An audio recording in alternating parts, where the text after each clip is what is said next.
नमस्कार, आवाज समाचार में आप सभी का स्वागत है। मैं हूं प्रिया। खबरों की शुरुआत करते हैं और सबसे पहले नजर डालते हैं हेडलाइंस पर। पहलगाम हमले के बाद पीएम मोदी से पहली बार मिले उमर अब्दुल्ला, आधे घंटे तक हुई बात। हम भी उतना ही रोए हैं जितना आप, टूरिस्टों से बोले फारूक अब्दुल्ला। कहा आतंकी शैतान है, मुसलमान नहीं। पाकिस्तान का हर तरह से रास्ता बंद। भारत ने राष्ट्रीय सुरक्षा के लिए पाकिस्तान से सभी प्रत्यक्ष और अप्रत्यक्ष आयात पर रोक लगाई। पाक का होगा भारी नुकसान। क्या एक चाय वाले से जुड़े हैं पहलगाम आतंकी हमले के तार?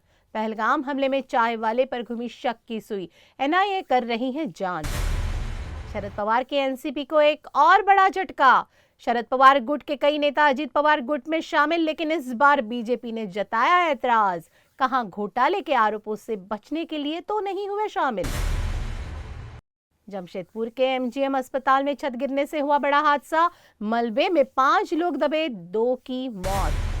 आईपीएल में रॉयल चैलेंजर्स बेंगलुरु ने चेन्नई सुपर किंग्स पर सिर्फ 2 रन से जीत दर्ज की।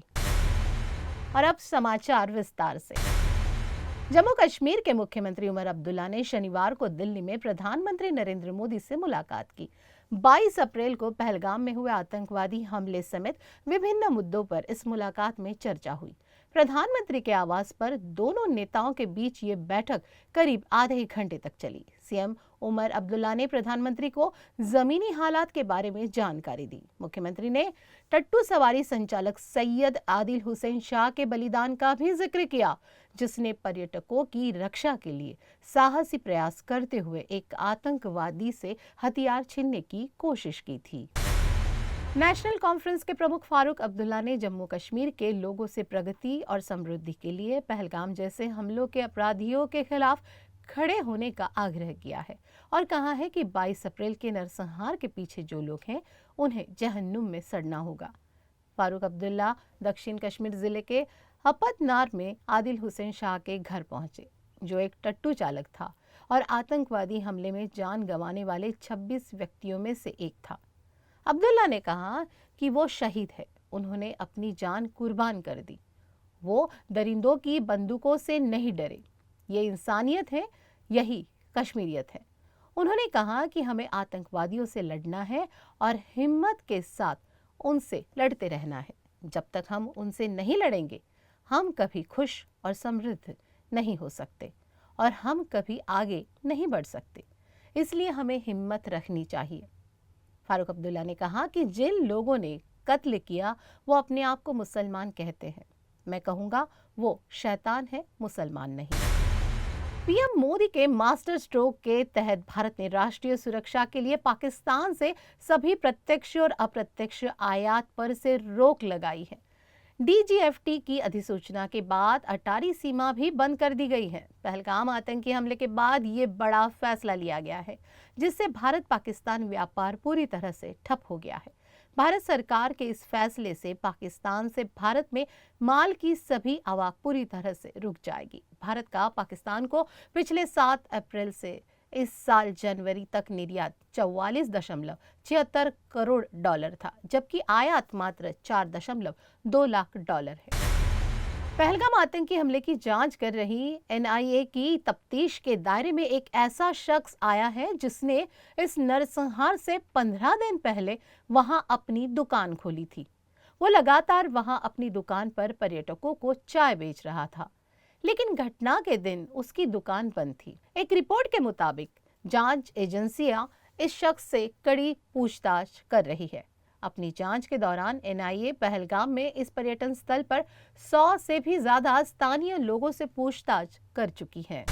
कुल्हान के सबसे बड़े सरकारी अस्पताल एमजीएम में शनिवार को उस समय अफरा तफरी मच गई जब अचानक अस्पताल के बी ब्लॉक मेडिसिन विभाग के तीसरे तल्ले के बरामदे की छत टूटकर गिर गई। इसमें 5 लोग दब गए, जिनमें से 2 लोगों की मौत हो गई, जबकि एक महिला समेत 2 लोगों को सुरक्षित बाहर निकाला गया है। एक व्यक्ति की तलाश जारी है। वहीं ओडिशा से एक बड़े हादसे की खबर सामने आई है। यह हादसा कटक के खान नगर इलाके में एक पुल के निर्माण के दौरान एक क्रेन के गिरने से हुआ है। इस दुखद घटना में 3 मजदूरों की मौत हो गई, जबकि 2 अन्य गंभीर रूप से घायल है। इस घटना में गंभीर रूप से घायल हुए मजदूरों को इलाज के लिए कटक के एससीबी मेडिकल कॉलेज और अस्पताल में भर्ती कराया गया है।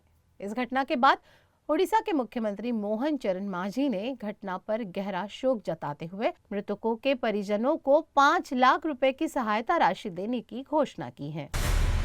आवाज समाचार में यहाँ लेंगे एक ब्रेक।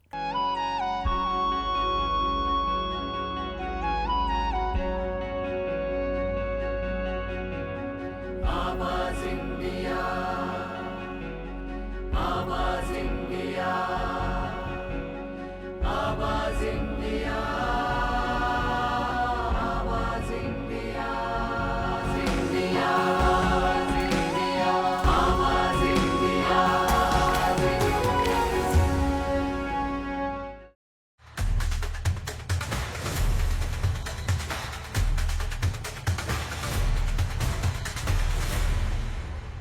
ब्रेक के बाद एक बार फिर से आप सभी का स्वागत है। बढ़ते हैं अपनी अगली खबर की ओर। महाराष्ट्र में शरद पवार की एनसीपी को एक और बड़ा झटका लगा है। पार्टी के कई बड़े नेता शनिवार को अजीत पवार के गुट में शामिल हो गए हैं, जिसका भारतीय जनता पार्टी ने विरोध किया है। इस गुट में शामिल होने वालों में पूर्व मंत्री डॉक्टर सतीश पाटिल, पूर्व मंत्री गुलाबराव देवकर, पूर्व विधायक दिलीप वाघ, पूर्व विधायक दिलीप सोनावने और पूर्व विधायक कैलाश पाटिल शामिल है। वहीं बीजेपी के मंत्री गिरीश महाजन, जो खुद भी जलगांव से ही हैं, उन्होंने इस पर अपने विचार जाहिर करते हुए कहा है कि एनसीपी को इन नेताओं को लेने से पहले सोचना चाहिए था। गिरीश महाजन का कहना है कि ये लोग हमारी पार्टी में भी आना चाहते थे, लेकिन हमने उन्हें नहीं लेने का निर्णय लिया। इनके प्रमाण पत्रों की जांच की जानी चाहिए और ये सुनिश्चित किया जाना चाहिए कि वो घोटाले के आरोपों से बचने के लिए गठबंधन में तो नहीं आ रहे। भारत सरकार ने 3 बड़े राज्य महाराष्ट्र, तमिलनाडु और राजस्थान के बीच सीधी रेल सेवा की शुरुआत कर दी है।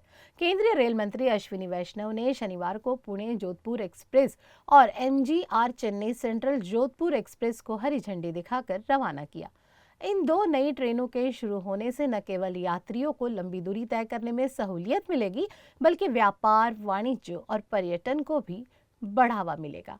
इस अवसर पर केंद्रीय मंत्री अश्विनी वैष्णव ने कहा कि पिछले 70 सालों में जो नहीं हुआ वो बीते 10 सालों में हुआ है। 1300 से ज्यादा रेलवे स्टेशनों का पुनर्विकास हो रहा है। 1000 किलोमीटर नए रेलवे ट्रैक जोड़े गए हैं, जो जर्मनी जैसे देश के पूरे नेटवर्क के बराबर है। पहलगाम आतंकी हमले के बाद भारत और पाकिस्तान के बीच टेंशन चरम पर है। इसी बीच सीआरपीएफ ने बड़ी कार्रवाई करते हुए अपने जवान मुनीर अहमद को नौकरी से बर्खास्त कर दिया है। मुनीर पर पाकिस्तानी लड़की से शादी करने और बात छिपाने का आरोप लगा है। सीआरपीएफ ने अहमद के कृत्य को सुरक्षा के लिए हानिकारक पाया। अहमद और मेनल खान की शादी का मामला तब सामने आया जब भारत ने पहलगाम आतंकवादी हमले के बाद उठाए गए कूटनीतिक कदमों के तहत पाकिस्तानी नागरिकों को देश छोड़ने को कहा था। अहमद और मेनल खान ने पिछले साल 24 मई को वीडियो कॉल के जरिए शादी की थी। सीआरपीएफ की जांच में पाया गया कि जवान ने अपनी शादी और अपनी पत्नी के भारत में निर्धारित समय से अधिक समय तक रहने की सूचना संबंधित अधिकारियों को नहीं दी थी। आवाज समाचार में यहाँ लेंगे एक ब्रेक।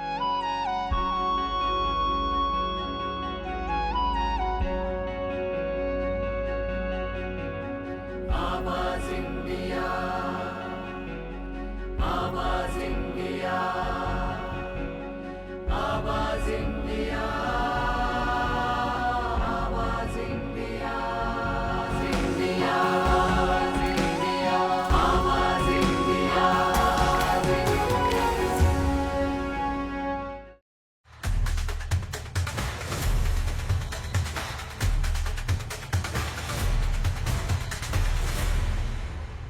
ब्रेक के बाद एक बार फिर से आप सभी का स्वागत है। बढ़ते हैं अपनी अगली खबर की ओर। जापान ने ऐसा ड्रोन बनाने का दावा किया है जो आसमानी बिजली को खींचकर तय जगह पर गिरा सकता है। जी हां, रिपोर्ट्स के मुताबिक ड्रोन के जरिए इस बिजली को गाइड भी किया जा सकता है। जापान ने शायद तकनीक की दुनिया में नया इतिहास ही रच दिया है। टोक्यो की एक बड़ी टेक कंपनी ने ऐसा ड्रोन तैयार करने का दावा किया है जो आसमान से बिजली खींचने में सक्षम है। ये ड्रोन न सिर्फ बिजली को आकर्षित कर सकता है बल्कि उसे झेल भी सकता है।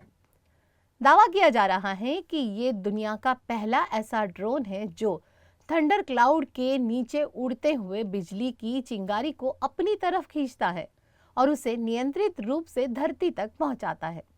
ये तकनीक अब तक किसी साइंटिफिक जर्नल में रिव्यू नहीं हुई है। अगर कंपनी का दावा सही है तो ये दुनिया भर के शहरों और ढांचों को आसमानी बिजली से होने वाले नुकसान से बचा सकती है। इंडियन प्रीमियर लीग 2025 का 52वां मैच किसी थ्रिलर मुकाबले से कम नहीं था। एम चिन्नास्वामी स्टेडियम में खेले गए इस मैच में रॉयल चैलेंजर्स बेंगलुरु ने चेन्नई सुपर किंग्स पर सिर्फ 2 रन से जीत दर्ज की। आरसीबी के इसके साथ 16 अंक हो गए हैं और अब वो प्लेऑफ में क्वालिफाई करने की दहलीज पर खड़े हैं। यहाँ से उनका रेस से बाहर होना मुश्किल ही नहीं नामुमकिन है। आवाज समाचार में अब तक के लिए इतना ही। आप देखते रहिए आवाज इंडिया।